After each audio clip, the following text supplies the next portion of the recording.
Hello and welcome back to the True Crime Guys podcast. I'm Lauren. And I'm Michael. How's everybody doing? You guys ready for some roommate talk? Oh, roommates, yes. one of those things. Having roommates is one of those things that sounds better than it actually turns out. It's almost always sketch. a shit show. It's sketch, man. It's like it's no different than like a Craigslist deal, but you have to stay with this person. Yeah. You know, It's like a quick way to make you hate your friends. And God forbid you do. You have to put a Craigslist ad out and get some person that you have no idea anything about them or what they're lying to you about with their personality or their background, and they're living in your home. That's what I was gonna say. It's bad enough when you know the person from the start, but when you don't even know the person and you don't know what you're getting into. But there are plenty of success stories of people, you know, not knowing their roommate, whatever, moving in together, and you know it ends up being better because they have a mutual respect for each other because they're not friends first, right? Nobody's trying to take advantage of the other one. But of course, this is not what we talk about here on True Crime, guys. This is going to be a horror story. We're talking about the worst roommate ever. Exactly. And really, the worst roommate ever turns out to be a guy cut from the same cloth as Robert Durst and John DuPont. This is what this guy reminded me of. Makes perfect yet again, sense. It's like there's a perfect concoction, like perfect storm of elements that create this type of sociopath, like a very affluent upbringing, spoiled, but then they get outshined by their family members. And I'm telling you, it's like to a T. This guy was a sociopath, just like those two, DuPont, no doubt, and Robert Durst. Like, it's funny. Ultimately they lash out and almost always end up killing someone close to them. Right. Is what ultimately happens. Right, because they don't measure up, you know, to whatever. And now, to come into the defense of Jameson Bachman, who we're going to talk about today, his family was pretty rough on him. As far as they let him know that he was a disappointment, right? Maybe that's not the smartest thing to do if you're the family member and you have a disappointing member. Maybe not rub it in their face, you know, through adulthood. You know, I don't think that helps the situation whatsoever. I don't know how much of that was even real, though. I mean, we know he was a liar. I mean, that's true. It may not even been the case. I mean, his brother bailed him out of jail multiple times for stupid shit. You know, I know. Tried to come to his defense, but but we know how that turned out. We know how that turned out. So let's not get too heavily into it. Let's dive into this case, the worst roommate ever, and we'll talk about our sources and everything on the other side. Let's do it, man. Hi, my name is Jed Creek, and I've hit a bit of a bad streak. I need to move back to Philadelphia. Hi, my name is Jed Creek, and I've hit a bit of a bad streak. Can I please move back to Philadelphia? I promise it's just me and my dog, and I won't be any trouble at all, and I just really need to move in tonight. I promise it's just me and my dog, and I won't be any trouble at all, and I just really need to move in tonight. Got your whole life in front of you, you're pretty, you got this house. Well, you don't have this house anymore, this house, my house, I'll see you in court. Got your whole life in front of you, you're pretty, you got this house. Well, you don't have this house anymore, this house, my house, I'll see you in court. Well, that's that. Here's the first month's rent, but the last you're gonna get. I also got a cat, so I can be sure to clog your drains with its shit. I'm sorry, what? I said I'm a fucking squatter, babe, and I came to sit. I'm a fucking squatter, babe, and I came to sit. Got your whole life in front of you, you're pretty, you got this house. Well, you don't have this house anymore, this house, my house, I'll see you in court. Got your whole life in front of you, you're pretty, you got this house. Well, you don't have this house anymore, this house, my house, I'll see you in court. Got your whole life in front of you, you're pretty, you got this house. Well, you don't have this house anymore, this house, my house, I'll see you in court. Got your whole life. All right, our episode this week was suggested by a listener on Instagram. I want to say thank you to Kelshira Kawa. Not sure if that's pronounced correctly, but that's your Instagram. Pretty good. Thank you for the suggestion on this case. She wrote a long message about how we have to check out this two-part episode of a series called Worst Roommate Ever on Netflix. Yes. And it's a two-part episode named Roommate Wanted. And so we checked that out. It was compelling. And then also there was an article written in 2018 from William Brennan of The New Yorker, which I believe the Netflix series spawned off to make this two-part episode, because that article was really well done. The author Yes. talked to several of the former roommates of this creep and got their takes. And then the Netflix series went out and got those former roommates and interviewed them. And that was very interesting. Absolutely. Great Very storytellers. What are the Yeah, they chances were. that every roommate was a great storyteller? I was like, wow, this is Right. captivating. This is absolutely Yeah. captivating. Maybe there was several more roommates that they didn't interview. Maybe those people just weren't as good on camera. They were just like, Right. just cut that. Don't worry about those. We got the three yeah. major ones.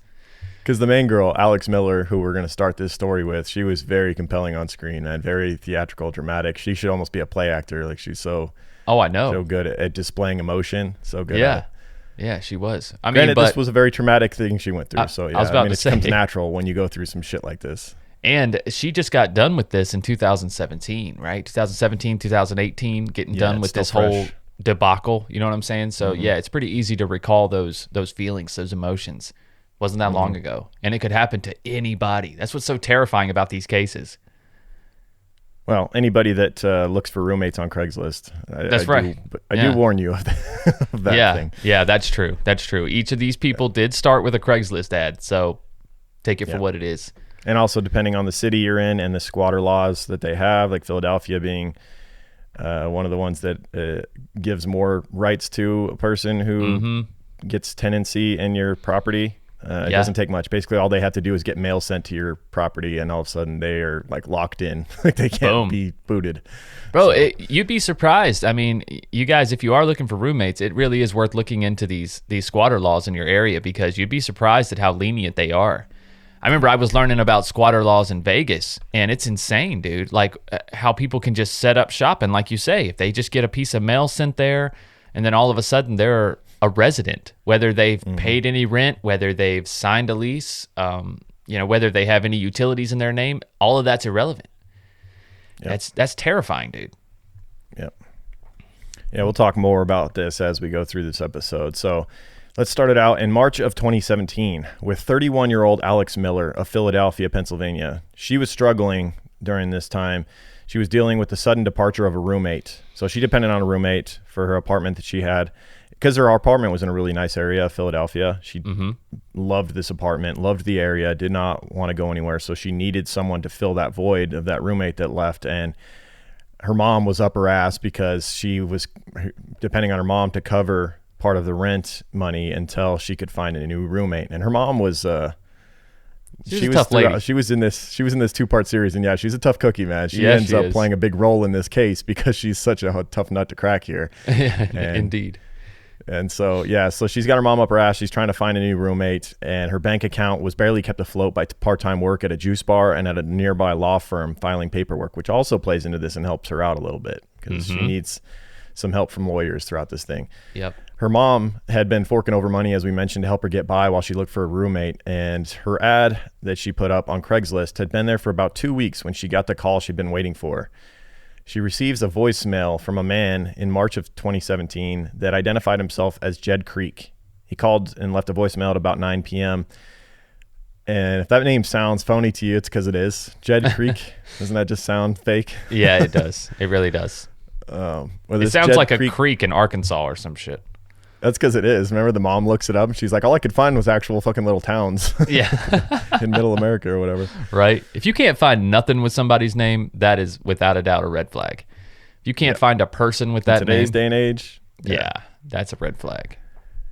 So Jed Creek was allegedly a lawyer from New York City, and he had grown up just outside Philadelphia, only a few minutes drive from Alex's apartment in the city's high-end neighborhood of Chestnut Hill. So this Jed Creek had grown up down the road from this apartment, had gone off to college and become a lawyer and whatnot, and now was coming back, I think, to like maybe try and start a practice, supposedly, or whatever, in the town that he grew up in.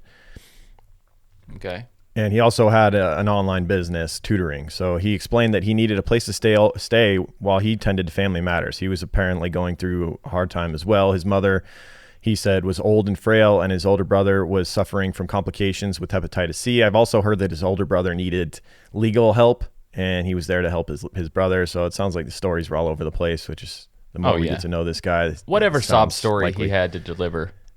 It was always something. We'll come to find out. It was his house was torn down by a hurricane or whatever story he had to make up. Right. And so during their initial phone call, he said, I find Philadelphians to be very, very difficult, a lot of flaky people. And she responded with, I'm not flaky, so you're good, off to a good start. And after their phone conversation, Alex did a little bit of digging. She checked out his website, Socrates and Plato, where he offered tutoring services.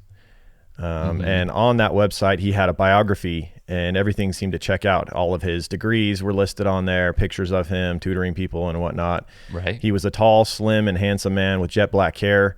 And though he was 60, he looked to be in his late 40s. So oh, wow. He was 60? I didn't even know that. Yeah. Right. Wow. Well, there's only a few grainy photos of this guy also. I know. It's like Yeah, that's true.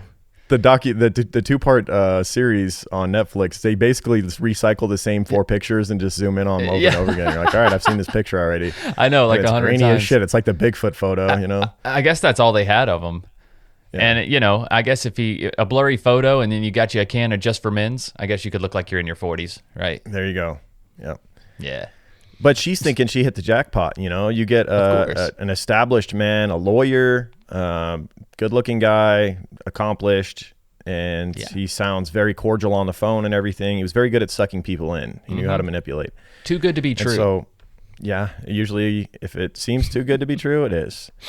So when he came to visit the apartment, he brought his dog. Well, actually, they met up.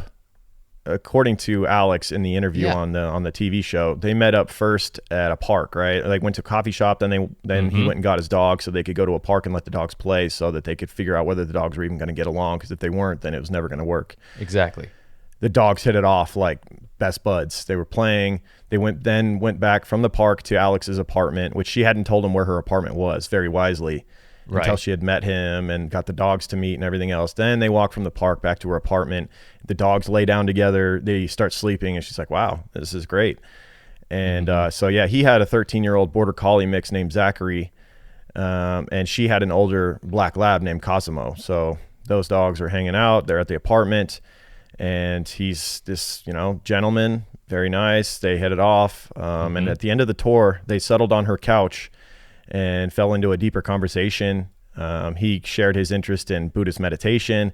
She told him about some romantic troubles, and he offered advice. And it was just like, wow, once again, too good to be true, right? Yep. And finally, Jed allegedly said, quote, I like the place and I like you. If you like me, I could just, it sounds like a Dr. Seuss book. Oh, I know, right? I like you and you like me. We could just do this now. Right. Or it sounds like an elementary school relationship. You like me? Yeah, I like you too. We should we should be boyfriend girlfriend. We should pass notes and hug each other a couple times a week. Hold hands at lunch.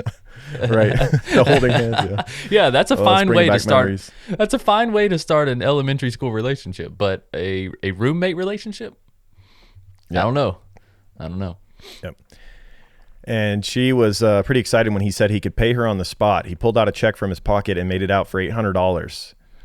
But she noticed that this is the first red flag. In the upper left corner of the check, it was blank. In the space where his name and address should have appeared, he wrote 219 East Willow Grove Avenue as his address on there. So already putting her address as his on there.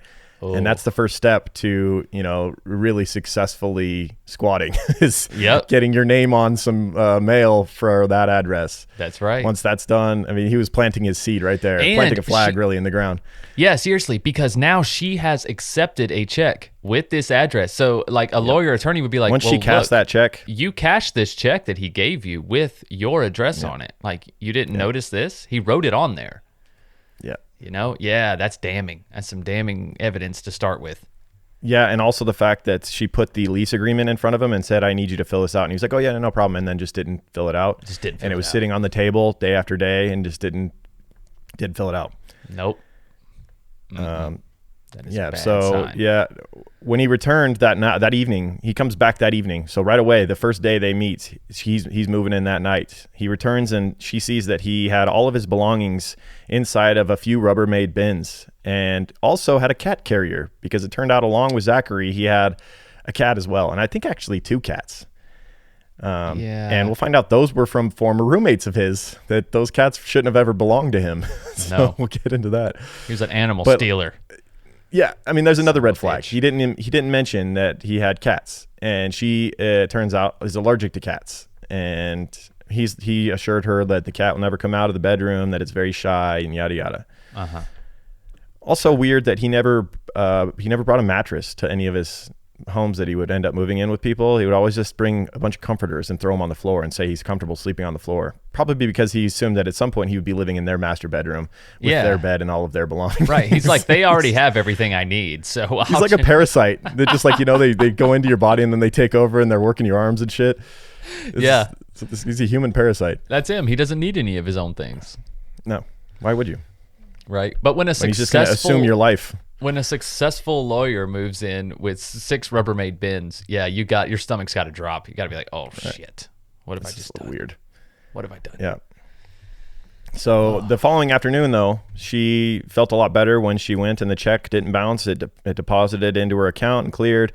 Now, like we said, that was also a big issue because now he's just basically got his name on your property, and that's good. And at this point, it's 3 months minimum. Right. If you begin the eviction process this day, 3 months minimum before you can get him out of there. Yep. The second that he had his name on mail at your address, that's it. You're fucked. Yep. You can't change the locks. You can't do nothing, dude. So the two quickly fell into a comfortable routine. Everything was great initially. He rose early in the morning and took the dog for a run. He tended carefully to his pets, which always put his roommates at ease. Almost every roommate that was interviewed about him said that, initially I just really appreciated how well of care he took of his animals. That showed me that he was a good guy. Usually that is a sign that someone is an affectionate, good person if they do care for their animals in a good way, or animals like them, right? If they have a good relationship. Most serial killers don't have animals. We've come to realize that. I think there's only been like one that had a dog that we covered over all this time. Most of them don't have animals. They don't have animals, man. They spend time killing them growing up, and then they never have them. No. They just graduate to humans. Yeah. That being said, this guy's not really a serial killer. He does end up lashing out and killing someone later in this episode, but we'll talk more about that later. Right. He's just a serial abuser. He gets off on making other people suffer for whatever reason. We'll get into that. Yeah. He spoke to his dog Zachary, apparently, and exclusively in Dutch, which he said he learned while living in the Netherlands in the 1980s. Interesting background, this guy. Got a late start to his lawyer career, which we'll talk about. She said he fed his animals well. For Zachary, brand name kibble. For Abigail, the cat, a mix of dry food and organic chicken, which he diced with a serrated knife. That's a little foreshadowing. That knife would come into play later. Right? Yeah. Wow. They spent the nights together on the couch, drinking wine and watching the Rachel Maddow show, one of Jed Creek's favorite shows. Of course, he's watching his favorite show, right? Of course. They're doing all his favorite things now. Yeah. Apparently, on one evening, an old hookup overstayed his welcome, refusing to leave despite Alex's requests, and Jed barged into the room and told him to get lost, basically, and the guy left, threatened him. I didn't know about that. I didn't know about this little incident. So this is all in the article that gained from Alex's 2018. trust. That gained Alex's trust. It really helped, didn't it? Yeah. I don't think the two-part series had enough time to go into a lot of these details because they talked to so many of his former roommates, and it was still like 2 40-minute episodes. Well, they could have if they weren't showing the same damn pictures over and over again. No, I'm just True. And then the second part, like every documentary, is such a recap. They spent 15 minutes saying the same stuff. It's like, damn it, you could have gave us some extra info. Now that I know, but it is what it is. Before your entree, we're going to bring out a second helping of appetizer. Here you go. Right. Like, I already had fucking appetizer. I don't need any more. Here's some more fried pickles. God damn it. Yeah. So then on April 5th, so they'd been, not very long, their 11th day of living together, Miller showed Creek the ability, or the utility bills, and asked for his half, $140.80. And Jed Creek refused. The bills, he noted, covered a period before he had moved in. Like a few days, maybe? Well, I guess he'd only been there 11 days, so he actually has a bit of a leg to stand on, but I think she had a leg to stand on from like, okay, well then pay a third of it or a quarter of it. Pay something. You've been here 11 days. Yeah, let's prorate it then. Yeah. Do the math, figure it out. But however, when Alex pressed him, he texted, "We can handle this in court if you would prefer." And you know what you're in for right away when so quickly your relationship and your the partnership you had here and sharing this home goes from 0 to 100. It gets so serious so quickly. It's just like, oh wow, really? Talking lawsuit already. Court, right? We're talking 11 days in. Yeah. What the All hell? I did was ask you to pay your portion of the utility bills, and you're talking lawyers already? Okay. Yeah, Not a that's good sign. Good. And at first, the escalation in tone jarred Alex naturally, who was looking at the dates. However, she second guessed herself. Like we said, he had only been there 11 days. She was asking him to pay for the full month's worth of utilities, which wasn't actually fair. Mm-hmm. He had a good point there, but to get so serious so quickly, a good roommate would have just said, "How about I pay?" Yeah, I was gonna say a good roommate, 11 days. That's a third of a month. How about I pay a third of the bills? Yeah. And then next month I'll pay in full. Right. That's what a normal person and business relationship would do. Yep. Absolutely. But then he's not a normal guy, and strange things began to happen. One evening, Alex came home to find the living room lights wouldn't turn on. Okay. He had apparently taken the bulbs out of the lights in the living room and screwed them into lamps in his own bedroom. And Fantastic. even better, a few days later, she had a dining set with 6 chairs at the kitchen crazy. table. This is just straight fucking he is just straight fucking with her. Yes. So she had this dining set in her dining room, which had 6 chairs. All of them, she comes home to find all of them gone. All of them. And so she goes and, gingerly knocks on the door. Jed, have you seen the chairs to the dining room? And he says, yeah, they're in here. I've basically made a desk and I made a desk out of them. Yeah. And she's like, all of them? And he's like, yeah. And then he starts getting rude and saying, there's 2 people in this house. Why do you need 6 chairs? And so she was apparently able to talk him into getting 2 chairs back. So she's got this giant dining table with 2 chairs. I'd be like, that'd be it, bro. I'd be like, motherfucker, if I want to have 20 chairs around my table that I pay for, they going to sit here. Right. Like, you can come sit at the kitchen table and do your fucking work. Like, you ain't put in on these chairs, motherfucker. Exactly. This is my chairs. Exactly. You ain't even paid your portion of the fucking utility bills yet. Exactly. God, the audacity. But we find out this guy just likes to fuck with people, man. He has to. Like, he's just bored or hates himself or something. I don't know. He just gets a complete boner from making other people's lives miserable. I guess. And she would come to find out that she thought, when she met him, he'd be a busy guy, a working lawyer, and blah, blah, blah. Apparently, he never left her home. She would talk to neighbors and be like, yeah, he's always wandering around all times of the day. He never leaves. Part of that is that he probably knew that early on that they were likely to, once they realized the kind of guy he was, to possibly change the locks and stuff like that. Not that that would have stopped him from staying there, but ultimately, like, if he never leaves, it's just that much harder to get him out, No doubt. No doubt. So when they would argue, Jed would accuse her of breaking the covenant of quiet enjoyment, a technical phrase that she had recognized from her days working as a real estate agent. And also, we mentioned she worked part-time at a lawyer's office as well. So he knows the law well, having gone through law school. Especially around fails the bar rental exam, properties. we come to find out. But around rental part, he really studied that sector hard because he knew that he was going to use it. Oh, yeah. Yeah. He learned quite a bit. He didn't need to pass the bar. He learned all he needed to learn, apparently. This is a common thing he would do with his roommates. He would find things that they would do that would make his life inconvenient and then use that as his reasoning for not paying rent. At one point in Alex's apartment, he found a cigarette butt in the toilet bowl one afternoon. Due to this discovery, he told her that he would not be paying next month's rent. And he said, quote, as a paralegal, you should know about the warranty of habitability, he texted her. Oh, Lord. So he's stealing her chairs and fashioning them into a desk and everything like that, taking her light bulbs, but she puts a cigarette butt in the toilet and he's no longer has to pay rent. Yeah, apparently he hates smoking, Lauren. That's where Granted, he draws that is the pretty line. gross, like throwing a cigarette butt in the toilet. Like, I don't know. Smokers, get it together. It's her fucking house. There's a guy I work with. You probably know who I'm talking about just by like mentioning it, but like smoker, but also like constantly ranting and raving about global warming and the environment, and then he'll be ranting and raving and then throw a cigarette butt out in the parking lot and like step on it. It's like, okay. Okay. Right? Cool. What a contribution, Right sir. Yeah. What a contribution. Doing your part there. Yeah, I know what you're talking about. Yeah. Oh, yeah. So now Alex's mom gets involved, and this is bad news for Jed. I don't care how much he knows about the law and whatnot. When you got a mom like this, and we all know him, we need them. She gets on the case. You got to have these moms that will get involved. The heroes of true crime. Yeah. Alex basically sicks her mom on the situation, tells her what's going on.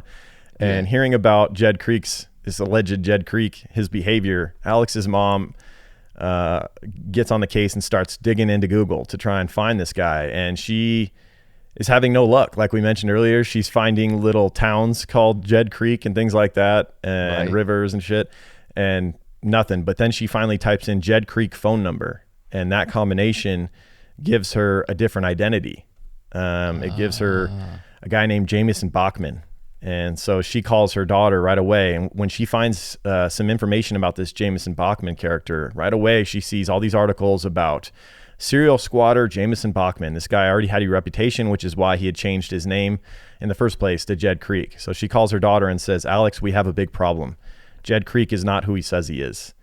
And so, yeah, let's go into a little bit more about his background. In 2012, Bachman had shown up at the home of a woman across town named Melissa Frost. This is also in Philadelphia, claiming to be a New Yorker whose home had been destroyed in Hurricane Sandy. Feeling bad for him, Melissa let him in and nearly lost her house. In an expensive and frightening ordeal that dragged on for months, Bachman slowly tried to assume ownership, using his intricate knowledge of tenancy laws to stay one step ahead of her. And was Melissa, I'm trying to remember if she was in the two-part episode on, I don't think she was. I don't think she was either. But in this instance, he scuffed up the floors, kicked down the doors, and clogged the toilets with cat litter. He loved to use his cat litter as a weapon. He would do it at just about every place he lived in. He would throw it down their toilet. At one point, one of the renters that he shared a room with ended up trying to get her landlord involved, because if the landlord gets involved, it's easier to get someone evicted.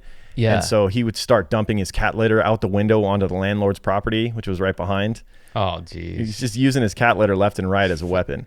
See, and that makes you wonder if that's why he kept the animals. It's just annoyances, right? Well, one would later believe that he killed one of his cats just as a means to getting back at someone.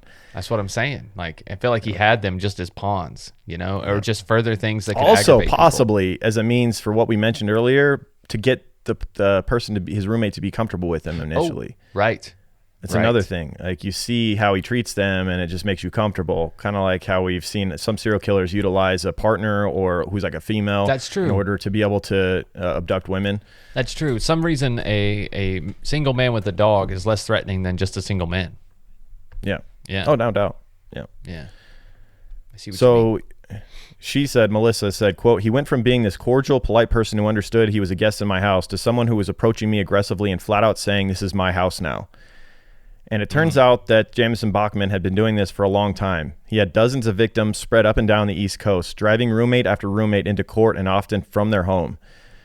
And amazingly, it seemed as though his primary motivation wasn't free rent, although he often got that. It seemed to be something of the fact that he relished the anguish of those that had taken him in. He was really, much like a parasite, just enjoyed the suffering of the host.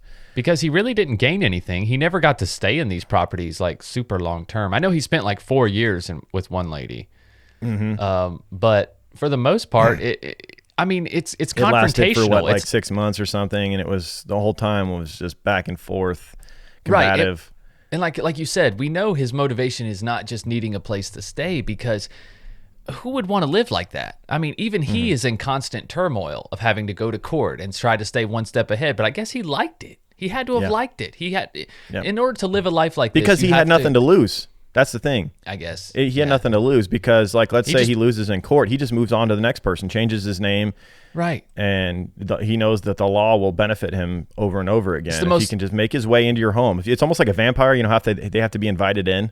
Yeah, it's like they can do whatever they want. For real. It's like the most pathetic type of person, honestly. Someone who hates themselves and is disappointed in themselves, and instead of changing their life and making themselves someone that people want to be around and someone that people will love, they go and just try to take everything else from other people. It's like, it's like he probably feels bad about being homeless or whatnot. Well, now every roommate he's ever been with at some point in time or another ended up being homeless because of him. It's like, I'm going to drive you down to my level, and I like doing it. Yep. It's fucked up, man. Something wasn't right. Yep. So for Melissa Frost, it was the hurricane that had gotten him in her door, and for Alex Miller, it was a sickly relative in need of Bachman's aid. But for others, an alcoholic roommate or a sudden change in employment did the trick. Whatever he had to tell the person to let him in, to invite him in, much like a vampire, like we said. Exactly. he would mention his education at Georgetown University, University of which he had a master's in history, and the University of Miami, where he got his law degree. And he would describe how he made a living doing litigation and tutoring youngsters online. And he promised that he was clean and respectful and required nothing more than a quiet room and a fast internet connection. And another roommate of his named Sonia Acevedo, a 49-year-old vet tech from Brooklyn, saw Bachman's U-Haul pull up outside her beachside condo. She was in that 2-part episode. She had the beautiful condo on the beach that she actually, I believe, had purchased. She had like taken out she was money the out of owner her of this. retirement. She'd taken money out of her pension in order to put a down payment on this. Was her dream home. Yes. And it's so sad. She ultimately ended up losing this, and she's crying at the end of the series. Like, I lost it because of this guy. I was never able to recover from that time that I didn't get any, rent from him to pay my mortgage. Yeah. And she ended up getting, her place got foreclosed on. But upon meeting him, he pulled up with a fucking U-Haul. Big red flag. There's no way. I'm sorry, Sonia, but like, there's no way I'm letting a dude move in with me if like he's already assuming that it's gonna work. It's like, yeah, I don't but know. she's about to lose her home, and he shows up not only with the U-Haul but with a check, just like he always does. Yeah. He has a check, and the check is good. The check is good. Yeah. Actually, I think he brought cash on this occasion. Oh, Didn't she say shit. she was like this cash that he handed her was a godsend? She was actually thanking God. Oh, well, there you go. Even better. For this man to come into her life. And she, interestingly, he was not her only option. She said that she had had 2 people hit her up on her ad. One of them was a young couple with children, and the other one was more of an established man, a lawyer, and all that. And she's like, of course I'm going to go with the lawyer with the dog, because she was also an animal person, and that was actually an added bonus for her. She put pets welcome in her ad. Right. Yeah. But not kids. Yeah. So when he pulls up with a U-Haul across the street, and he basically is saying, I'm sorry to be, sudden, but I think his whole story with that he laid on her was that he was going through a bad breakup, and then it was either he get this room with her or that he was going to be sleeping in the U-Haul. Yes. And this was in the spring of 2012. And like we mentioned, she prayed to God that he had shown up and brought her this cash so that she could make her mortgage payments. Yep. And so things started off smoothly, as they always did. Those first 3 months were perfect, she recalled. She and Bachman ate breakfast together while the sun rose over the beach, talking about little things, errands, pets, politics. But shortly after Bachman moved in, one of her cats died. And when she returned home from the vet that afternoon, Bachman met her at her car, tears welling in her eyes, saying, I'm so sorry, and pulling her in for a hug. So he's just further, sucking her in. Yep. Sticking his claws into her. Yep. And so things were going well. But then he began to toy with his victim, moving things in the home initially, taking them for himself, seemingly making his territory unsettling for the primary resident. So basically like a dog going in and pissing on everything. He's kind of like marking his territory. He's like saying, this is my home. I can do whatever I want with it. I can rearrange your furniture, which he did on one occasion on the first day. Yeah. First day. That was one of his favorite things to do, was rearrange the furniture. He would just come in and just take ridiculous liberties with other people's stuff that you would just never imagine. Yeah. Huge red flags early on. Crazy. Yeah. Michael Oberhauser was a 31-year-old composer and music theorist living in Northwest DC. He welcomed Jameson Bachman into his apartment in the fall of 2016, and almost immediately tensions rose around a red bath mat of his Unacceptable. Oberhauser's. Right. Well, he noticed that every time that he would go into the bathroom, Jameson had picked it up and tossed it in the corner every time he used the bathroom. And when Oberhauser asked him, he said, quote, I asked him about it, and he said, oh yeah, I was going to clean it. So I put it back, and he kept throwing it out. Eventually, he duct taped the mat to the floor. Beneath it, he placed a note reading, why? Simply why.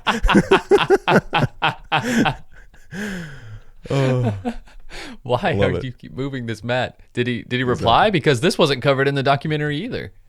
Right. I imagine he just then took it and threw it in the corner again. Yeah, right through the paper over there too. Right. So if Bachman's intentions were first unclear, in most cases, by the time the second month's rent came due, they became unmistakable.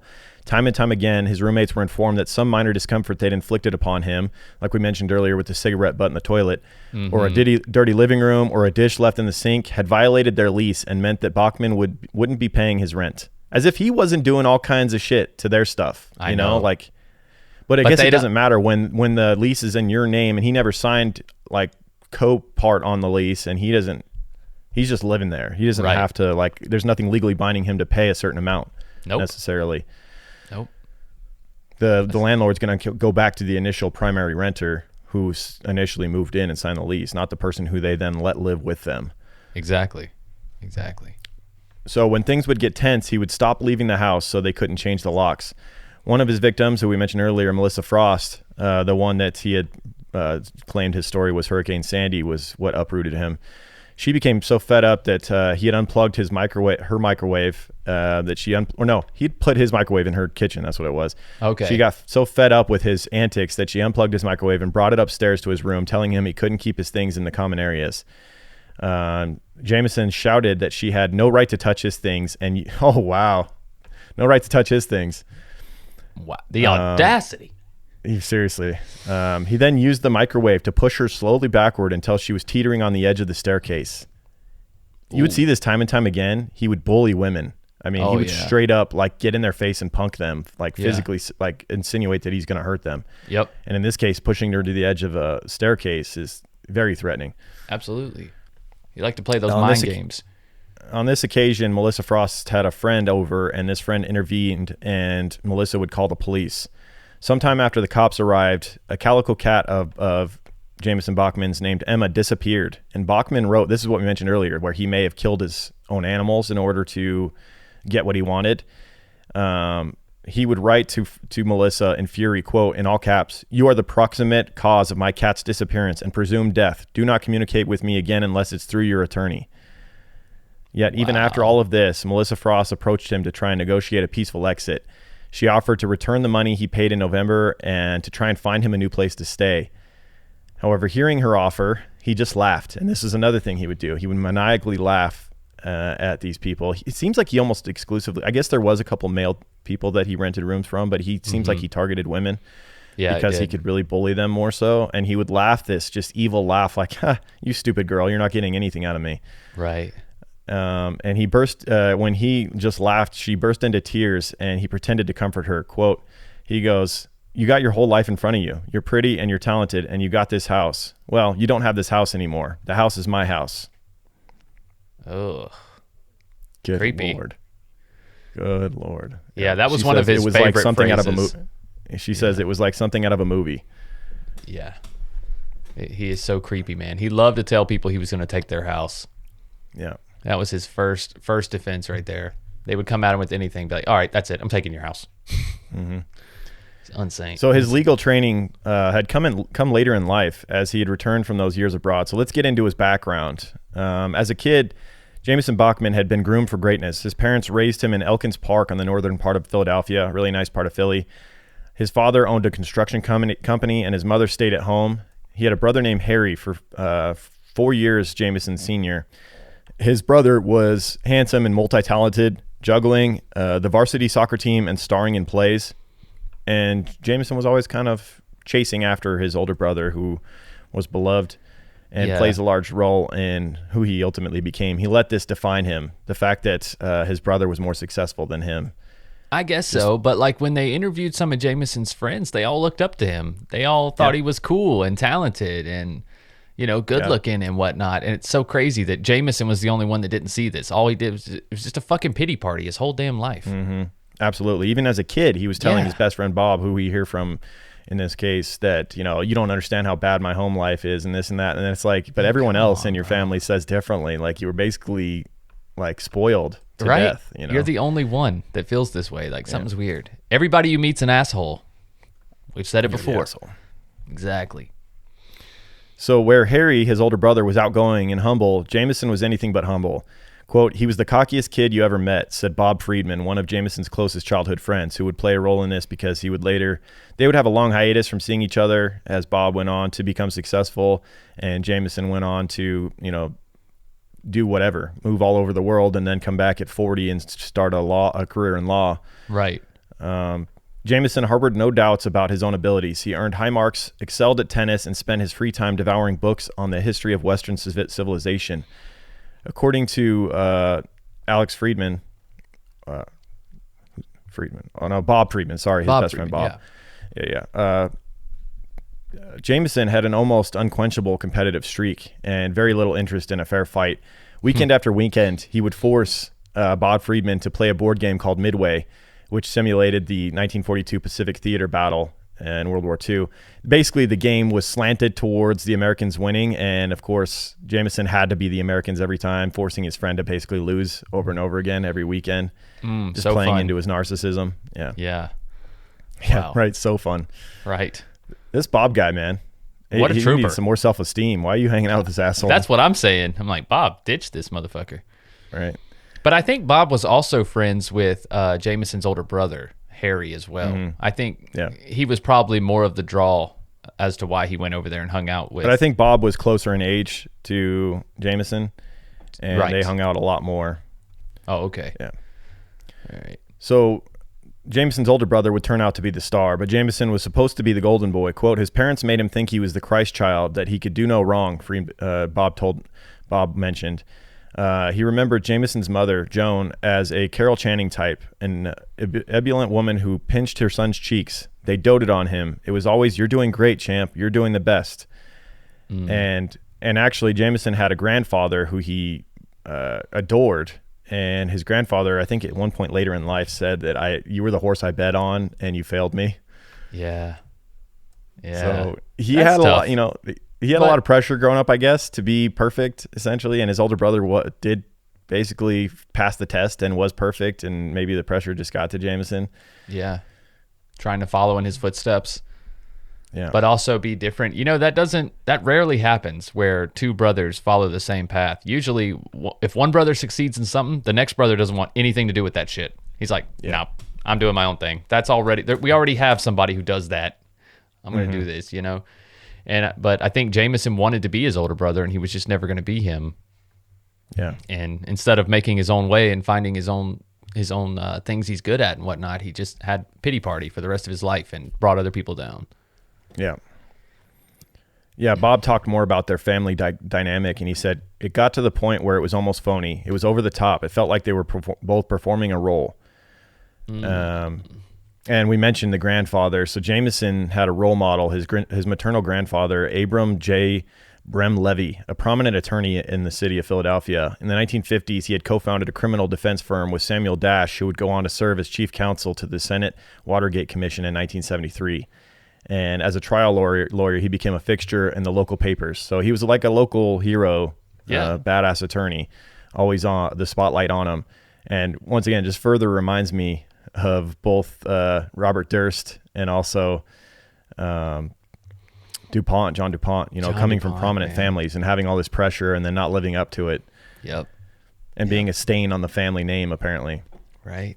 And then throwing your weight around because you're mad about it for the rest of your life. He cornered himself into becoming the black sheep of the family and then just let that define him, and then just basically held that chip on his shoulder in anger throughout his life. Excellent point. I mean, somebody and he had every opportunity to start over. I mean, he even traveled abroad and shit, right? It's like you could have went and lived in the Netherlands and your brother's influence wouldn't have mattered. Like your family's influence wouldn't have mattered. Your disappointed grandpa wouldn't have mattered. You could have made a name for yourself out there from scratch. Exactly. If that's what you wanted. But that's not what he wanted. He wanted to get revenge. He wanted revenge. Well, there's also something that some say may have defined Jameson Bachman, a very dramatic experience that he went through in his early 20s when he was in college. Okay. Yeah. So Jameson Bachman enrolled at Tulane University in the fall of 1975, trying to get his life started, going through his education, but his time there was rocky and brief. He was witness to a horrific incident in which someone close to him, one of his good friends that he'd grown up with, was murdered right in front of him.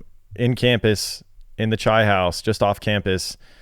Bachman was not a member of that frat, but he told Bob Friedman, his best friend that he later connected with, he'd been hanging around the house with a friend from Elkins Park, a boy a year older named Ken Goodseat. And suddenly, a man appeared with a knife and slashed Goodseat's throat. The word Jameson used was beheaded. So he dramatized this thing a bit much, where it was more that this guy came in. He had this beef with Goodseat's over this guy not being allowed in a certain cafeteria or something. They'd gone back and forth, and Goodseat had kept saying, "Hey, you're not allowed to be here." And this guy had had enough and came in and right in front of Jameson had stabbed this guy to death right in front of him. Oh. And slit his throat pretty deep as well. And I think that's where the beheaded thing came from, because I think he stretched it into like the guy's head was chopped off with a meat cleaver. Like he went pretty drastic with it.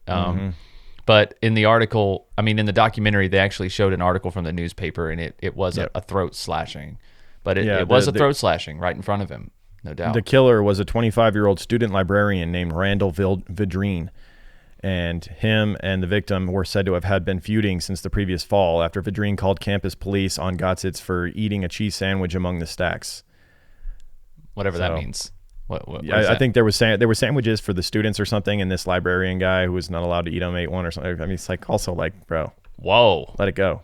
You killed a guy over a sandwich? Yeah, over a cheese they had an sandwich ongoing feud. They had an ongoing feud. Apparently, it was probably a few sandwiches or something. Okay, that was just a sandwich that broke the camel's back. I feel you. Yeah.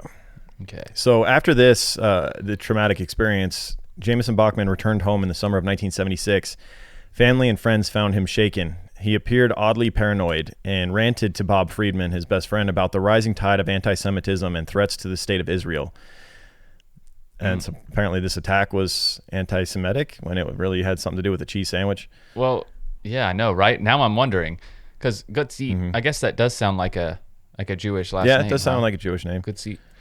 So yeah, maybe there was something deeper to that feud. Maybe more than a sandwich. Yeah, maybe a deep-seated hatred for his religion. Yeah. So those close to him worried that Gotzi's murder had served as a mental breaking point. Clearly distraught, Bachman spent the summer getting high, and then he dropped off the map. Bob Friedman, his best friend, didn't see him again for 20 years. When Bachman called him out of the blue and said he was living in D.C., they met at a bookstore in Crystal City, and it was like finding a long-lost brother, Bob said. We got very close very quickly. Jameson said he'd been living in Israel, where he claimed he had served in the Israeli Defense Forces. There he had fallen in love with a Dutch woman who had followed him home. In the Netherlands, he had studied Japanese at Leiden University, a school that catered to international students. And this is interesting because the early 1980s marked the zenith of Dutch squatting, which was like a whole movement apparently in the 80s, really like the 60s through the 80s. In the Netherlands, it became a really big thing, squatting. So we'll go into a quick history about that. Squatting in the Netherlands is the occupation of unused or derelict buildings or land without the permission of the owner. The modern squatters movement began in the 1960s in the Netherlands, and by the 1980s it had become a powerful anarchist social movement which regularly came into conflict with the state, particularly in Amsterdam, resulting in multiple riots. Wow. So this is a whole thing that had happened. Yeah. And so he maybe got his idea to come to the States and partake in this because of what he had learned from being over in the Netherlands during the 80s. Yeah, I don't think he chose Philadelphia out of the blue, man. I think he had... Well, that's where he grew up. Well, but that's also true. It didn't hurt that they had very lax laws as far as, squatting. Yeah, so exactly. It's the perfect storm for him. Yeah. What's up, creepers? I want to tell you about a brand new podcast from USG Audio. It's a scripted, cerebral thriller entitled The End Up, with award-winning executive producer Sam Esmail, and starring Himesh Patel, Merritt Weaver, John Reynolds, and Marianne Jean-Baptiste. The End Up is a story about connection. The story takes place in a tilted near-future world where terminal cancer patients who wish to end their suffering must attend a week-long boot camp. Two best friends wrestle with their goodbye after one enrolls in the program and the other grows skeptical. You can listen to the first 3 episodes on August 16th, with new episodes dropping every Tuesday. So make sure you subscribe to The End Up wherever you listen to podcasts. Let's get back to the show. So shortly after the reunion with Bob Friedman, Jameson broke up with his girlfriend, and Friedman invited him to stay at his family's home in the suburbs. Big mistake. However, for his friend Bob, his friend Bob, who was very easygoing, and honestly, maybe the guy was like, just let too much shit slide. That's why he was friends with Jameson for so long. Bob looked up to Jameson. Bob looked up to Jameson. You could even see that in the documentary. Yeah. Like, even after all this, he still said... He's still making excuses for him. He still said 80% good stuff about Jameson. Yeah. Like, and everything bad he said came with, like, a disclaimer. I'm like, bro, come on. Like, you're still under this guy's spell? Like, fuck this guy at this point. Yeah. So as to Jameson living with Bob's family for a moment, he said, quote, "He was never a problem, perfectly well behaved, a great guest." He's the only guy that ever says this kind of shit. Like, he was under a spell, wasn't he? He was. He did, however, after a while, start to make Bob Friedman's wife uncomfortable. Yeah, I imagine so. Okay. Yeah. Women pick up on that shit. Yeah. They're picking up on that early on. Yeah. So Bob had gone on to be successful, and it was, it was always supposed to be the opposite. Bob Friedman was supposed to have a very ordinary, non-compelling life, and yet Jameson, coming from this very affluent, powerful family, was supposed to be the successful one, and it turned out to be the opposite. Right. Jameson was floundering, and Bob Friedman had launched an international barbecue restaurant franchise called Red Hot and Blue. And Jameson was at the time stocking books and writing copy part-time for a news program, and sometimes he mowed lawns to make ends meet. So feeling bad for Jameson, Bob Friedman hired him as a manager at the local Red Hot and Blue with no prior experience. And of course, Jameson took the role and ran with it. He showed up on his first day of work with a suit and tie, telling employees he'd been brought in as a consultant to turn the business around. Oh, Lord. He's so good. His buddy does him a solid, and then he shows up first day doing that shit. Dude, he's fucking Robert California from the damn Office. He's the fucking Lizard King, bro. Right. He just shows up, and he's whatever role he needs to play to fuck people over. Yep. God, this guy. Yep. So Bob finally put his foot down and fired Jameson, and not long after that, he asked him to move out. So even there was boundaries to even Bob's patience. Apparently. Yeah. So Jameson's brother, his success offered perhaps a sharper contrast still. Harry had earned a degree in architecture from Cornell, married a psychologist from Paris, and raised 2 daughters in a colonial-style home on a quiet street in Elkins Park. So just the absolute perfect life. I hate to make 2 office references in a row, but every time I hear Cornell, I think about Andy from The Office. Oh, of course. You know, I went to Cornell, right? I went to Cornell, so. Right. And he was in his choir group. Right. That he never shut up about. It's like an a cappella group or some shit. Yeah. So as we mentioned, Jameson was the stain on the family. According to Bob Friedman, Jameson's family were ashamed that their youngest son hadn't similarly flourished like his older brother. And when Jameson talked about his family, it was often with resentment. Sometimes he noted what he perceived as his parents' better treatment of his brother, as if it explained his failure to launch properly into adulthood. So it was his family's fault that he never really got started.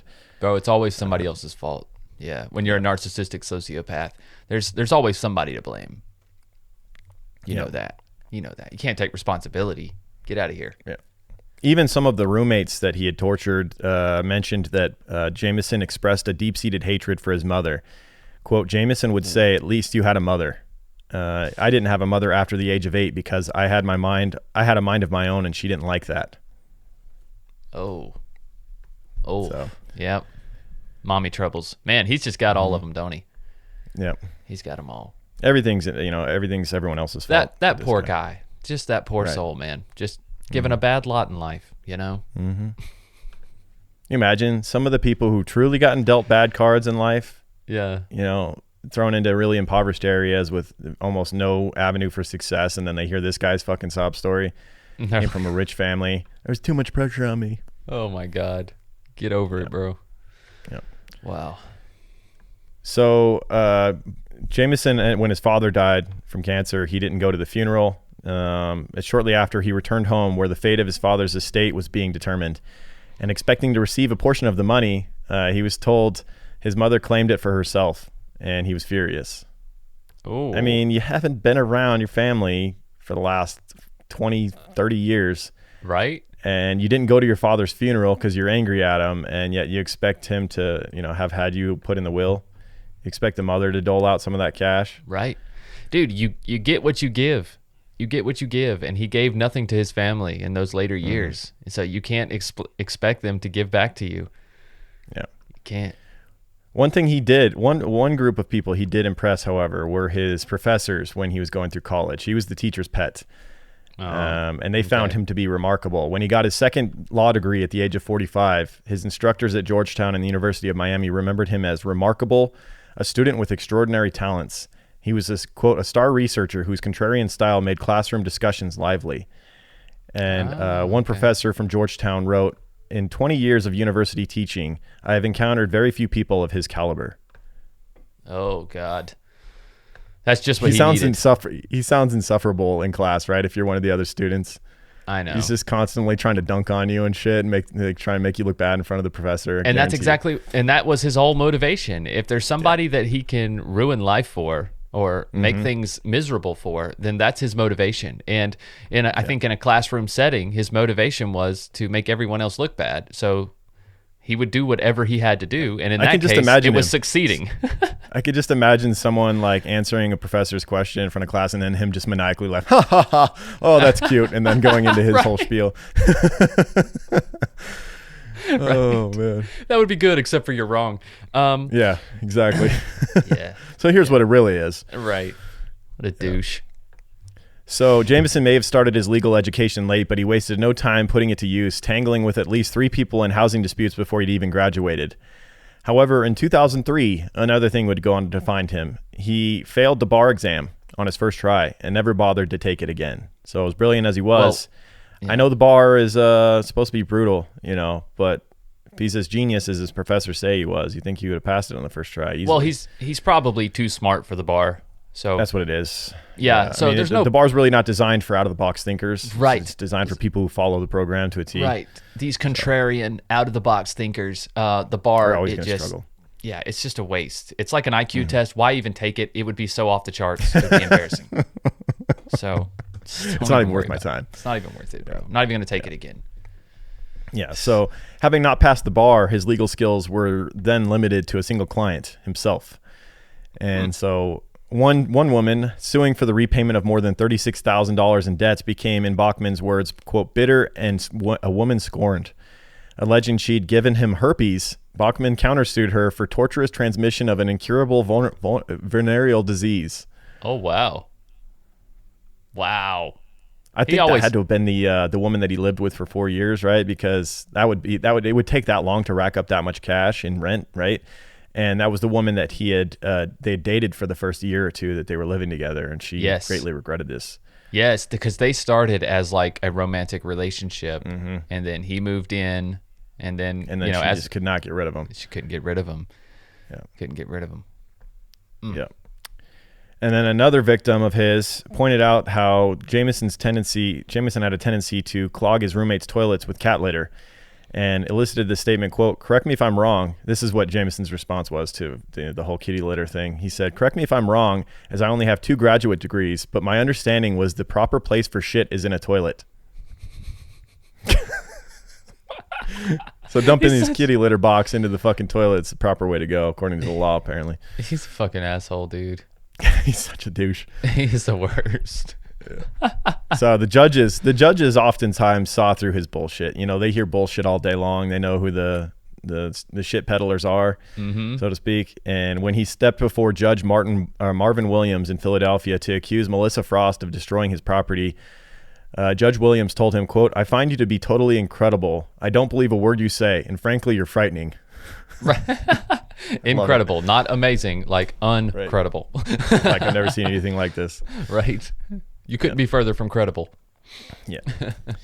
So in most instances, due to these judges not buying it, the counterclaims and self-defenses that he brought forward were utter failures. But the result seems to have been almost beside the point. He would ultimately just move on to another one. He would play out his time there.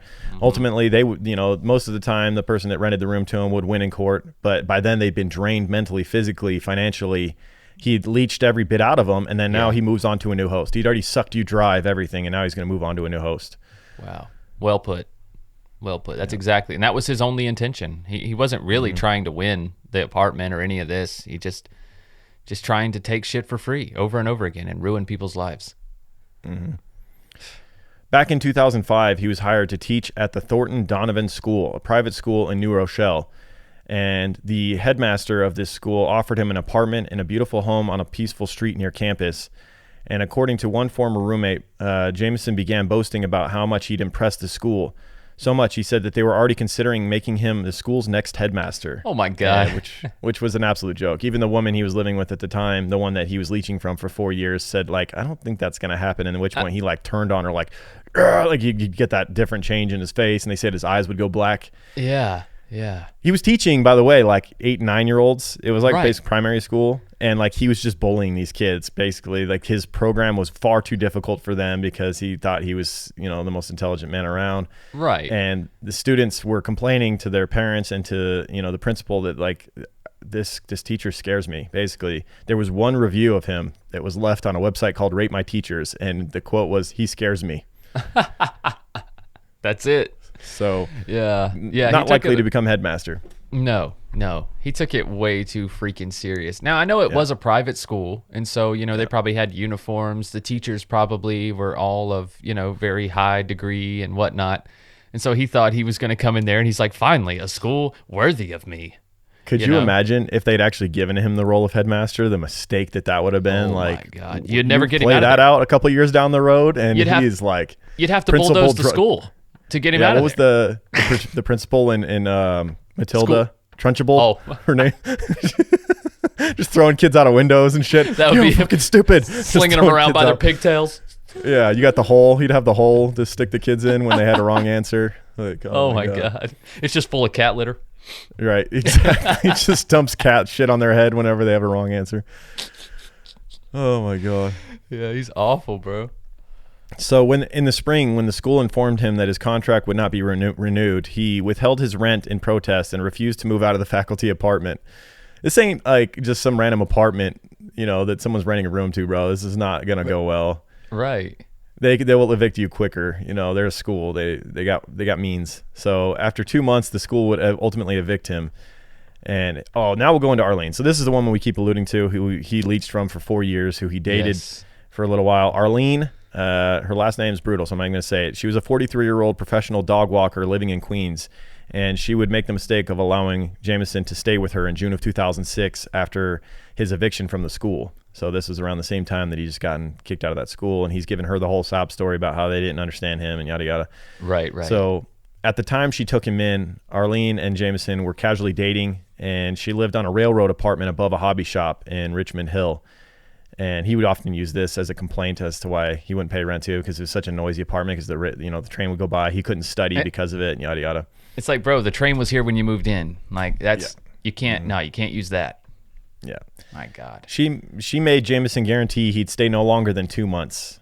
And 4 years later, 2 months became 6, 6 months became a year, 1 year became 4. 4 years without him paying any rent for 4 fucking years. Imagine he only paid the first month, basically the first month of that 4 years.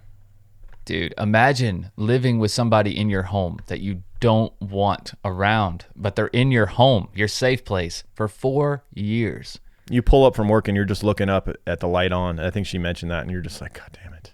Yeah. I hate my own home living situation. He's in there with my stuff, with my animals, my room, my living room, you know what I'm saying? Eating my food, using my power. And she's such a good person too. Like she mentioned how she considered several times just leaving because, you know, she was having to work 2 jobs just to have this apartment that he was leeching on. Like, and he's living there all the time. She's working her double shift, coming home in the middle of the night, and this asshole's been there the whole day. Right. And she's like, I considered leaving, but she really liked her landlord.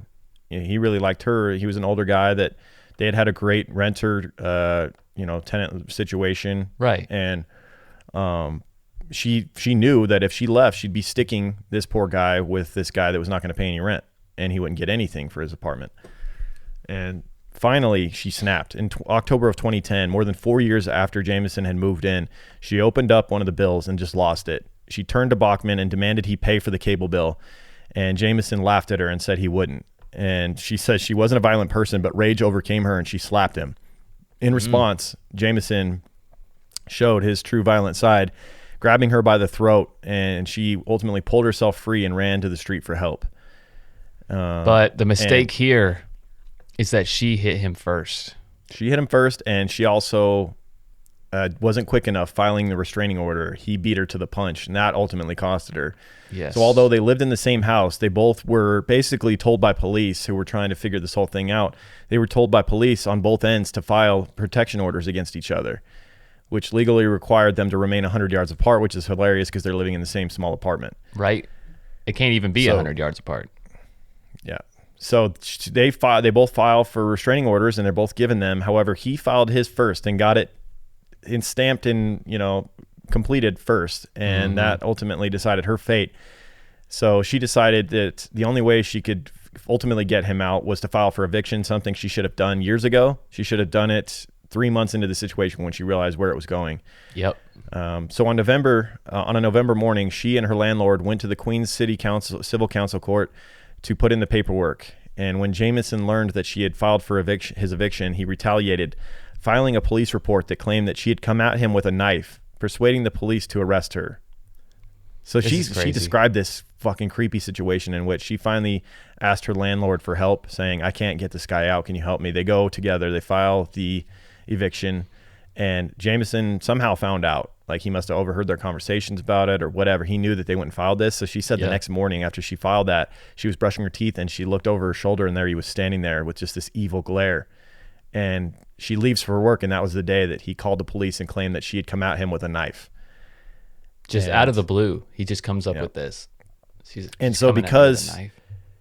So he files this, report saying she came at him with a knife, and because he had filed the restraining order and gotten his in first, she's arrested, and at that point, she's forbidden to go near her apartment, which meant that Jameson was now in full possession of her apartment. And taking advantage, showing his true evil side, he began dropping off her cats at kill shelters. Her cats were very old, needed a lot of attention. They needed medicine. That was her primary concern when she was in jail, was like, I know he's not going to give my cats their medicine. Right. And even worse than that, he took them to kill shelters, at which point one of her, I think she had two, one of her cats ultimately was beyond saving by the time she got to it, and she had to end up putting it down. And I think he took one cat with him of hers. Yeah, he ended up taking several of his tenants' animals. Some of the animals, I think all of the animals he had were probably stolen from former roommates. In hindsight, yeah, that dog, that 13-year-old dog, Zachary, I'm sure he was from somebody. And then the tabby cat, they were all from somebody. Yeah. In January of 2017, Jameson arrived at the home of Neville Henry, a 40-year-old Bermudian immigrant living in South Philly. And according to Henry, Jameson sent pictures of himself ahead of time, but when he showed up on Henry's doorstep, I didn't even recognize who he was, he says. I said, can I help you? Then he said he was in a relationship with someone for years and they took everything from him and he wanted a fresh start. Henry let him in. A week later, Jameson came after him with a broken leg of a coffee table.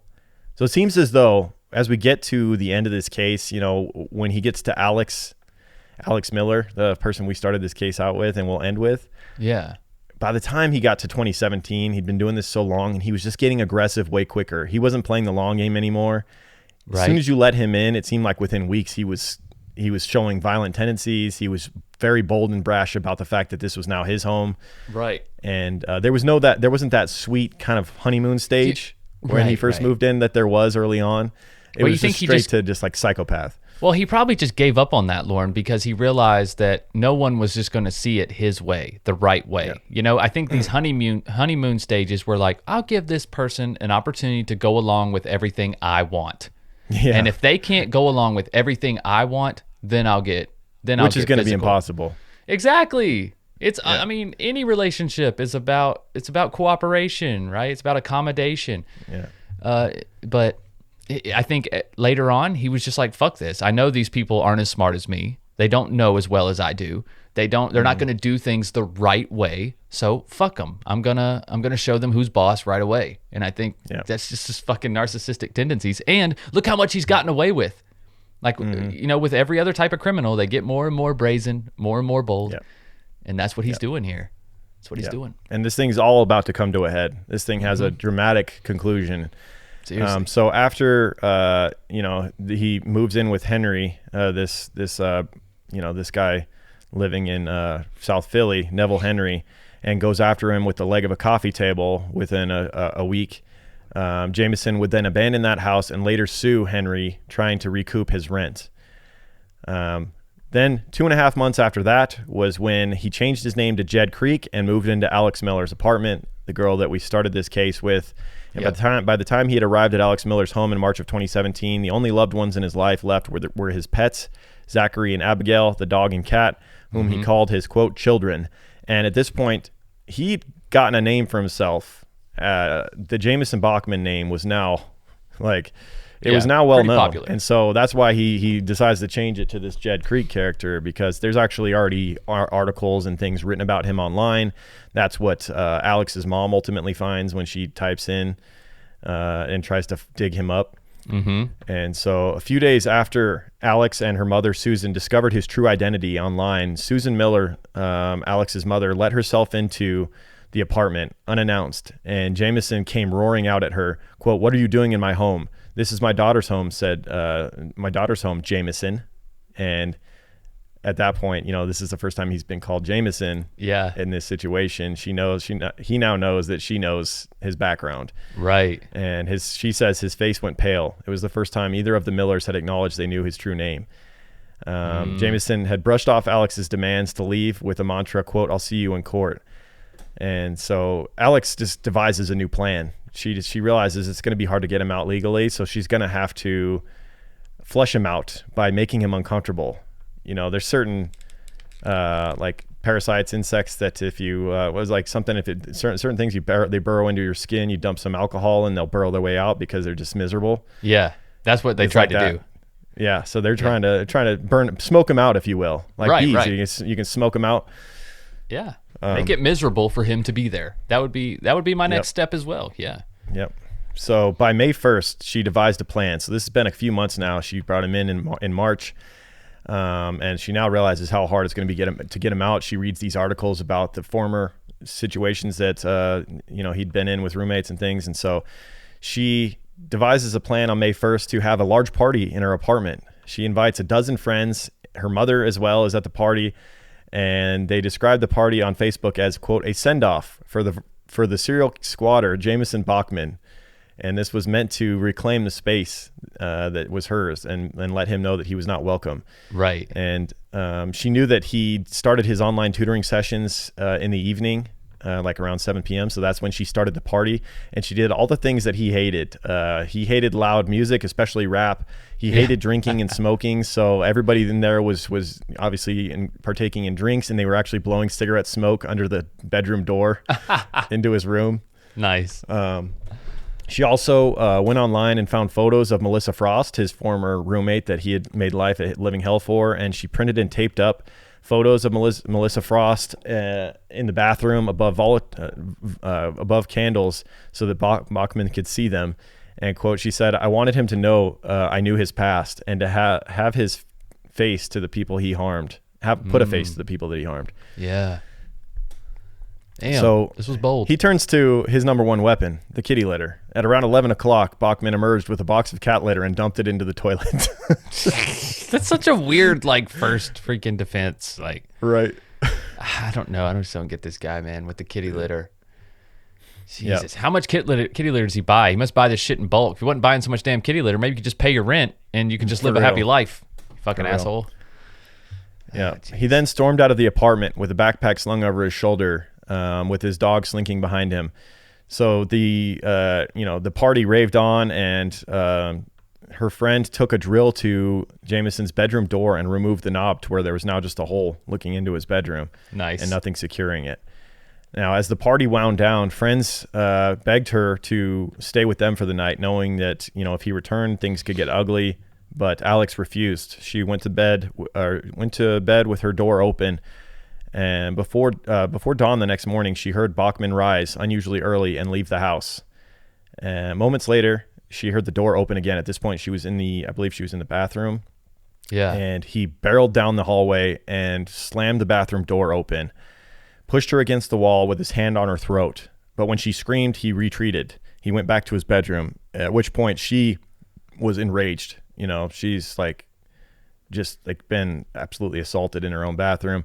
Absolutely. And so she follows him to the bedroom, at which point he's sitting on his comforters on the ground or whatever, chopping up cat food with his little knife.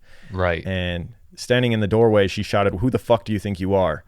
He then sat up on his heap of quilts, dicing the cat food with his serrated knife, and was coming back at her. Jumped up from being in the seated position. Now he's got this knife in his hand, and he leaned against the door to shut it, but her leg was between, the door jamb and the wall, and he kept, according to her, slamming her leg in the doorway like 10 times, she said. And ultimately he said, "You've made a grave mistake," jabbing the knife into her leg, slicing her thigh. And of course she then calls the police, and that morning 2 police officers arrive, and according to the report, they found Jameson quite polite, cooperative, and apologetic. But when they saw the cuts on Alex's legs and also the marks on her throat, they would arrest Jameson. This is the best thing that could have happened to her, really. She ultimately was superficial wounds. Obviously she was assaulted, but now she had evidence. This is her chance.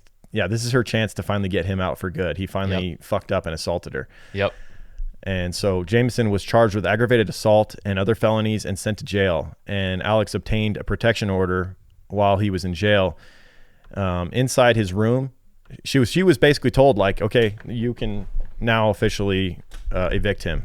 Like, he's assaulted you, and like there's no waiting anymore. You can just, he's not allowed back into the apartment anymore once she got that eviction notice. And right, because coupled with the restraining order, the judge granted an immediate eviction.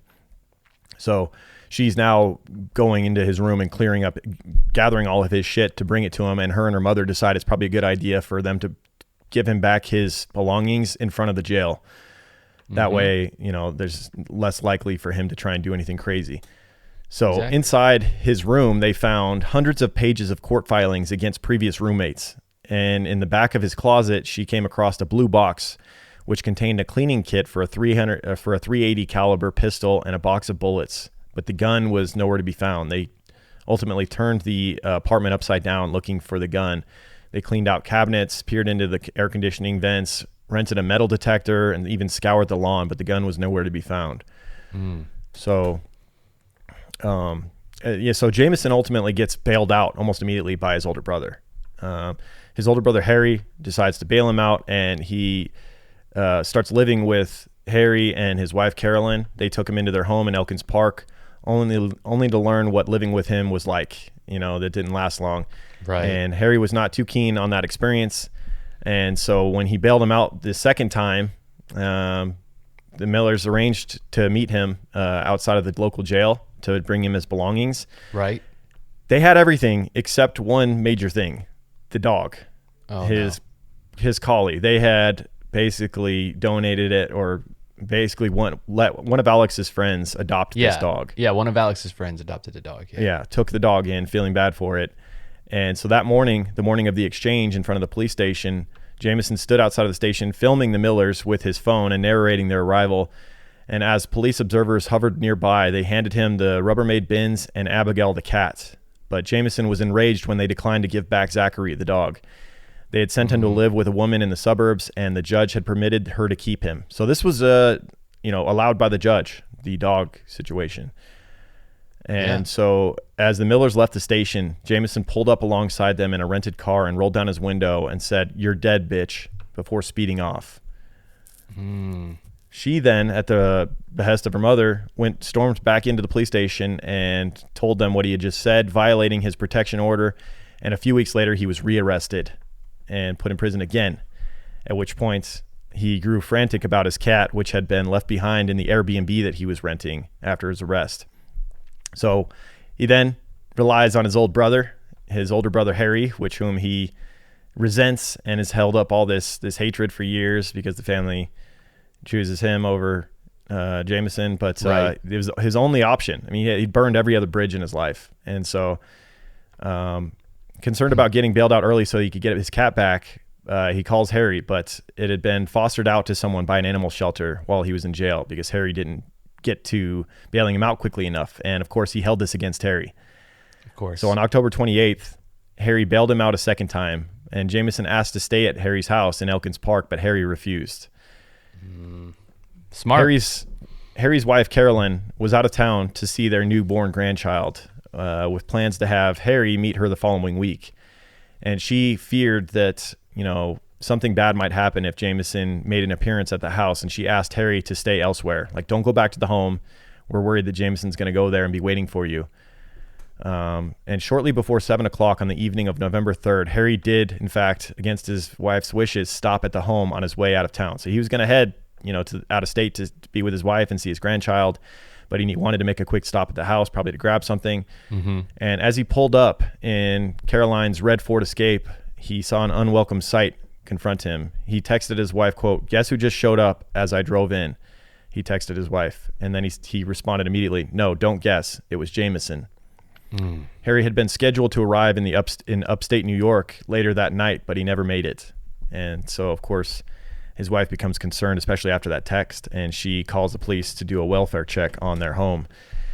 And when the police went to canvass the home, at first they saw the red Escape was gone and assumed that he had left. But when they returned later that day, they noticed a trail of blood leading from the sidewalk to the front door.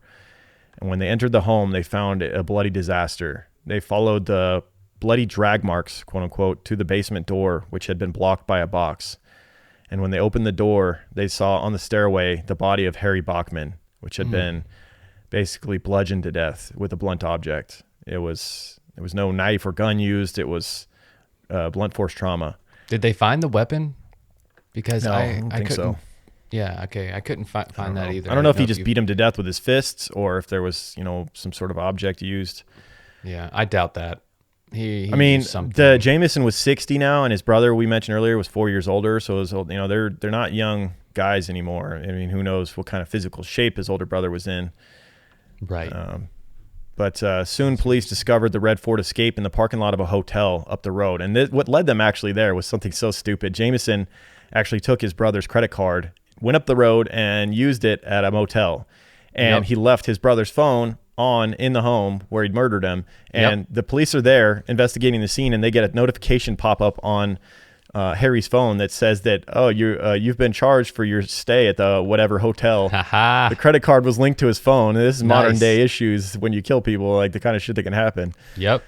And so they're like, I wonder if he's staying at that hotel, or Harry, who's now dead's credit card was just used. Right. And it ain't sure Harry. Enough, yeah. So they go to the hotel, they talk to the front desk, and they say, the guy that matches this guy matches your guys' description, and he's staying in room 102.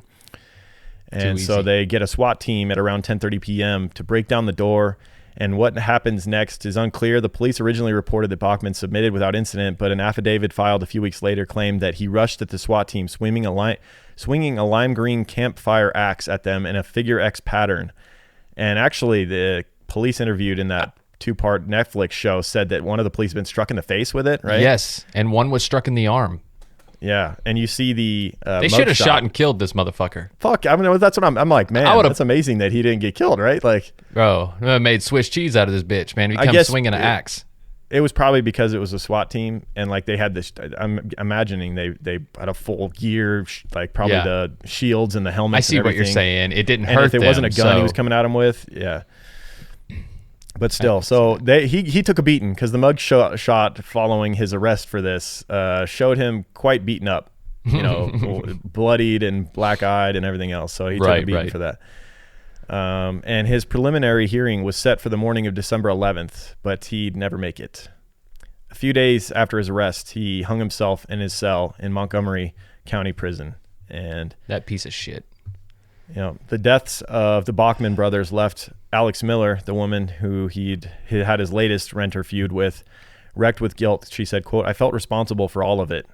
But along with the grief came relief. The trial that she had upcoming was canceled, and she would no longer have to worry about facing him in court or in the streets because he had just threatened her life in front of a jail, after she had given his dog away."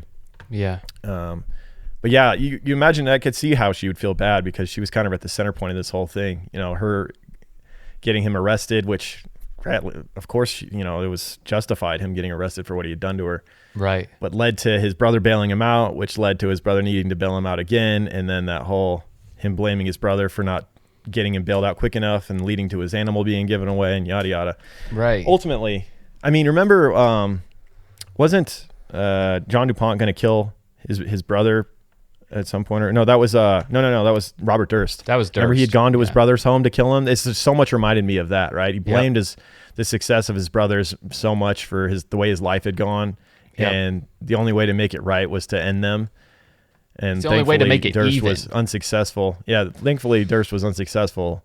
Yeah. In that attempt, but so many similarities. Seriously, two brats throwing a temper tantrum for their whole life. Mm-hmm. Wow. Crazy case, action packed. I mean, this guy. Be careful who you let into your home. Absolutely. Be careful who you let put your address on their mail. Yeah, that's right. That's right, guys. If they know your address and they're getting mail sent there, it's like, what's to stop somebody from just putting your address? So like for instance, what if I wanted to put your address on a subscription for a magazine, right? And I started getting magazines sent to your house with my name on them. And then I could just like live in there theoretically. Pretty sure we've already had that happen multiple times throughout the course of this podcast. We've had shit sent to each other with the different names and addresses on it and shit. Right. I'm saying it's not hard to do, right? Yeah. But right. that evidence could, so technically he could, once he starts conversations with these people and finds the address, he could already be having this mail in the works there. So, within being there for a couple of days while he's still being cordial in the honeymoon stage, he's got the mail coming already, and then you're fucked. Whether he's, we said, whether he's filled out that lease paper or not, which he never did fill out lease paper, at least not for Alex. No. He never did fill out any of that information because obviously it would have been all false. Mm-hmm. I mean, and then you're facing real legal trouble, right? He knows the law. He knows what's up. And he didn't need it. Yeah, he didn't need it. Once she, we mentioned, cashed that check with his name on her address. Yep. It was over, baby. He didn't need it. But you know what you know what you do need? Some Oh My Gaia. One thing that is okay to put your address on and have things sent to is Oh My Gaia. It's Oh My Gaia, dude. Yeah. You actually want Oh My Gaia to have your address, I think. Mm-hmm. Absolutely. Because Oh My Gaia. How else are you going to get that good stuff? That's right. That's right. How else are you going to get access to an innovative, all-natural deodorant, fragrance, and beard oil company that specializes in paraben and aluminum-free products? Tell me that, huh? Their innovative line of deodorants inhibit the growth of odor-causing bacteria while maintaining effectiveness. And at Oh My Gaia, they use only all-natural, paraben, and aluminum-free organic ingredients. Guys, there's tons of scents to choose from, including our very own scent, True Crime Pine, made just for the true crime guys, if you guys don't know where to start. But there's also vanilla, cherry almond, sandalwood, lavender, lemongrass, Egyptian musk, coconut, dreamsicle, leather, lumberjack, honeysuckle, fireside, pear, sweet pea, sailor, barbershop, and more, guys, all the time. And there's also beard oils and essential oils in these scents as well. And because you're True Crime Guys listeners, you can use the code CREEPER for 15% off your order. That's CREEPER for 15% off your order. And you can order at shop_ohmygaia on Instagram or ohmygaia.com. That's OHMYGAIA.com. Guys, you won't regret it. Again, use code word CREEPER for 15% off. Do it. And also go check out Tonic CBD. Their website is tonicvibes.com. Their farm-to-bottle CBD plus botanical blends are uniquely formulated to provide targeted support where you need it most. Each and every high-quality ingredient is thoughtfully selected for its ability to support and enhance the benefits of CBD, resulting in a more effective, well-rounded, and consistent wellness solution for your body. They have a bunch of different blends depending on your needs. Chill Tonic's been one of my favorite for anxiety. It has ashwagandha, lemon balm, and passion flower to deliver a super calming effect. But it's also really cool how they use black seed oil in a lot of their blends. Black seed oil, if you don't know, is an antioxidant powerhouse, and it's great for your immune system and just really scratches the surface of what this superfood can do. So it's really cool to see how they combine it with CBD like this. I love how easy also it is to verify the quality of Tonic's products. They have a microchip thing in the product packaging, and you just tap your phone on the top of their packaging, and it links your phone to third-party lab reports, product information, details about their farm, and even helpful blog posts to provide you with some CBD education. So with values rooted in quality, integrity, and sustainability, Tonic is committed to creating plant-based wellness products that are good for the people and good for the planet. Visit tonicvibes.com to learn more and use code word CREEPER for 20% off your order. tonicvibes.com, code CREEPER. Right. And guys, there's links to both of these sponsors right below the description of this episode. That's right. Can't live without them. We're basically working for product. That's right. Good stuff. Products we believe in, though. Products we believe in, we use. My son, he just turned 13. He's starting to stink now. Got him a fresh jar of Oh My Gaia. He's good to go. Yep. Now he's hooked. Shout out to my boy Joe, who finally went over to Oh My Guy, and he's constantly telling everyone to smell his pits. You know what that is? That's True Crime Pine. Right He's on, always doing right that on. shit. He's like, that's Lauren. He's like, use code Creeper. He's like straight up just advertising us. Perfect. Yeah. We love that True Crime Pine. Like we say, that's a great unisex scent, man. It's a great one to start with. You know what else is unisex? Our Patreon page. Yeah, of course. It's for everybody. Yep. We don't care what kind of parts you got down there. Come listen. That's right. That should really be a t-shirt. Yeah. We don't care about your parts. We just care about your ears. We don't care what parts you got. Listen. Right on, guys. Patreon.com. At the end of every episode, you know, we update you guys with a TCG outro about when all of our shows come out. But patreon.com/True Crime Guys, and you can get access to everything that we create here on True Crime Guys Network. For just $2 a month, you get access to all of the vault episodes of True Crime Guys. You may be looking through the episodes and you notice, hey, where's the first 50 episodes? Well, they're in the vault. And they are available on Patreon for just $2 a month. You can get access to those first 50 episodes of True Crime Guys, as well as every Patreon exclusive. Every week that we're off, every single month, we do a Patreon exclusive that's just on Patreon, and you'll get access to all 60-something of those episodes, as well as the first 50 True Crime Guys vault episodes. Now, for the $5 tier, you get access to everything. We open it all up. For just $3 more a month, you get access to Just the Banter with me and Lauren every Friday, which we're about to record after the show, with video as well. You get access to Lauren's 5-Minute Murder every Saturday as well with video. Strange Shorts with myself and Andy on the Sandu platform every single Monday, as well as Sandu Stories, which is our professional audio quality show where we do scripted audio, voice actors, sound effects, scenes, and all of that jazz. And guys, again, that's patreon.com/True Crime Guys. And for just $5 a month, and you can get yearly subscriptions now. So you can pay up front, $54 a year, save a little bit. I think you save 10%. So it's a great deal, guys. It's cheaper than a gallon of gas, or it might not be now. I think gas is dropping a little bit now, but pretty good. Yeah, it's still floating around $5 here in Vegas. Oh, is it? Okay. We're down below $4 here in the South. Oh now. my gosh, that'd be nice. Yeah, we're chilling. But all right. It's still not great. It ain't gonna matter soon. I'm taking delivery on my Tesla coming up pretty soon in about a month. There you go. Who needs it? I'm Who gonna needs fucking gas? fly by those stupid gas stations. Suck it. Spent too much of my life in those things. All right. Seriously. All right, man. Anything else? Thanks everybody for listening and sharing the show and everything that you do. We'll see you over on Patreon as well for Just the Banter, which Michael said we're just about to record right now. So yeah, if you haven't joined over there, you know where to find us. That's right, Have guys. a great week. We'll see you next week. Keep creeping. Crime guys, in the desert we like a mirage. It's okay if you clicked on us cause you thought we was True Crime Garage. Now we ain't mad at you. Sit down, let us talk at you. I'm talking to the creeper army. We out here making murder, get murder, get murder. True crime guys, in the desert we like a mirage. It's okay if you clicked on us cause you thought we was True Crime Garage. Now we ain't mad at you. Sit down, let us talk at you. I'm talking to the creeper army. We out here making murder charming.